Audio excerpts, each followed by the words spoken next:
മറുഭാഗത്തോ യുദ്ധം കഴിഞ്ഞ് പാണ്ഡവന്മാരിങ്ങനെ ജയിച്ച് വിജയശ്രീലാളിതരായി കുടിച്ചു കൂത്താടി ഭാര്യമാർക്കൊപ്പമോ അല്ലെങ്കിൽ ഇഷ്ടപ്പെട്ട കാമുകിക്കൊപ്പമോ ഒപ്പമോ കിടന്നുറങ്ങുമ്പോഴാണ് അശുദ്ധമാവ് വന്ന് ഒരു ഭീകരവാദി വന്ന് മൊത്തം തീ വെക്കുന്നത്.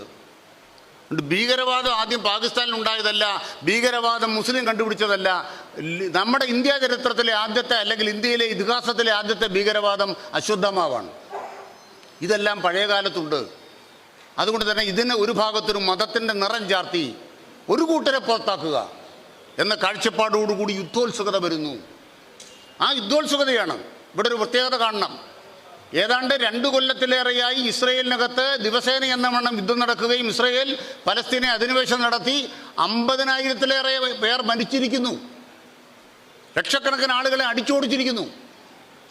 ഇതുവരെ ട്രംപ് ഇടപെട്ടില്ല.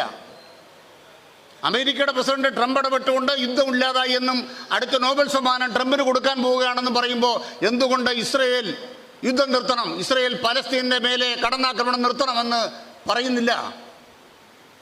എന്തുകൊണ്ട് യുദ്ധം നിർത്തണമെന്ന് അമേരിക്ക എന്ന് പറയുന്നു, ട്രംപ് പറയുന്നു? ഈ ഇരട്ടത്താപ്പിന് കാരണമെന്ത്? അതാണ് സാമ്രാജ്യത്വം.